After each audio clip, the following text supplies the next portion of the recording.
David, how do you see England going in the ICC Champions Trophy? Well, England have the sort of team that should be very, very competitive and could win the Champions Trophy. I mean, so many times we've been close, so many times we've been no better than the bridesmaids. They've got all the right players, they've got the right system. The cricket they've played for the last couple of years has been brilliant with the white ball. All that needs to happen slightly differently compared to previous efforts is that on the final day, when they get to the final, they need to go and win it. But they have definitely got the players in the team and the attitude to do it. Summer free of international events, i.e. Olympics, World Cups, how much of an opportunity therefore is it for cricket to sort of grab the public's imagination this summer? I always take the view that every sport has to compete whatever's going on that summer, and I think cricket has so much going for it. Obviously it's been my life, so I would say that, but it's got a lot going for it. When you come to a ground like, say, Lord's, and you look at the pristine grass outfield, you look at the stands, you sense the atmosphere. Cricket is a very, very special game. It should be able to compete. It should be able to keep its audience. It should be able to grow its audience. If Wimbledon is going to be on in mid-July, as it always is, so what? Cricket can compete. Cricket has 3, 4, 5 months of the summer all to itself. What about linking up perhaps with other summer sports, tennis or a golf, to offer a package for spectators that includes cricket? I can see something in that, but again, I would say that if you're a cricket administrator, if you're in charge at Wimbledon, whatever summer sport you want to try and promote, whether it could be rowing, could be anything, I think you have your own fans. And it doesn't mean they're exclusively yours. So, for instance, I like cricket, I happen to like tennis. I'd be just as happy to watch a game here at Lord's as I would be to go to Wimbledon and watch tennis there, or to Queen's. I'd enjoy them both equally. Therefore, if I am that sports fan who likes those, I will go and watch them. If I like rugby, which I do, I'll go and watch rugby in the winter. And they're not exclusive. If there is a synergy to be exploited, maybe there's something in that, but I think they each have to fight their own corner. Big talking point is the new proposed ECB T20 competition. Are you in favour of that? Yeah, I like the idea of this new T20. I have a worry which is going to take a long time to get it on the field, and we've got 3 years from now to wait for it to actually happen.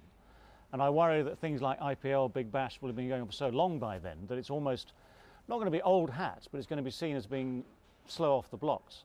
But it is a major, major event. Everyone at Lord's is staking a lot on it.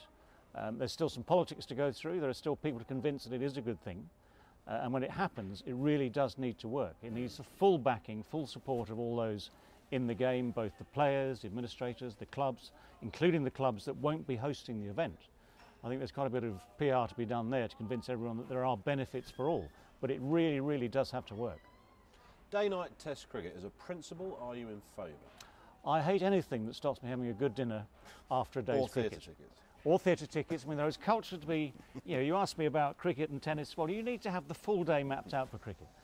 I think there are good reasons in certain places to play day-night Test cricket. And I think you've got to be very careful where you play it or why you play it. I think the game, for instance, again, referring to Lord's, we're here at Lord's, a day's cricket at Lord's is perfect. A day's cricket at the Oval is perfect. A day-night game at Adelaide where they played the first one was spectacular because you have the right climate and everything works in a place like Adelaide for a day-night Test match. Other places where if you're struggling to get crowds, maybe there's an incentive there to try playing at a different time of the day. But I think for successful places, successful venues, a day's Test cricket in the daytime is the best. You played against and with some of the bigger characters that the game has seen. Does that need to sort of come back to appeal to a wider audience? I think characters in anything make it. Whether you're talking about sport, the theatre, music, politics, people are drawn to characters. And I think one of the most important parts of marketing anything is to have people to hang that on. So as you quite rightly say, I played with people like Syrian Botham. I've known him for almost far too long, but he is a huge character. He's a huge presence on a cricket field in a room. The equivalent now, of course, for English cricket is Ben Stokes. And people want to see these people unfettered, unchained, allowed to roam free on cricket grounds and beyond. And I think people love characters. If you go into a bar to discuss sport, you'll discuss not just the technician, you'll discuss the people that grab your imagination, that you want to be. That's the whole point in many ways of professional sport. You want people to aspire to be Ben Stokes or Ian Botham or whoever, whatever your chosen sport is. Roger Federer, Nadal, whatever your chosen sport, You want heroes, you want people to identify with. And I think characters absolutely define the sport.